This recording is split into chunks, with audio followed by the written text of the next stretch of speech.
আসসালামু আলাইকুম। আশা করি সবাই ভালো আছেন।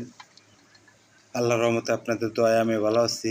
এই রাস্তাটা দেখতেছেন, এটা আমাদের বাড়ির পাশ দিয়ে চলে গেছে। কাঁচা রাস্তা, বর্ষার সময় পানি ওঠে, নৌকা নিয়ে পার হতে হয় বা কাপড় চোপড় ভিজে যায় পার হতে গেলে। পাশেই সুন্দর একটা বিল, হাঁসগুলা ঘুরে বেড়াইতেছে। এই রাস্তায় আমার অনেক ইতিহাস, অনেক স্মৃতি জড়িত আছে। দেখেন রাস্তার মধ্যে পোলাপানে টং পাচ্ছে, মাছ মারছে। মাছ মারার জন্য বাদ দিছে নেট দিয়ে। ছোট সময় আমিও দিছি, খুব আনন্দ পাইতাম।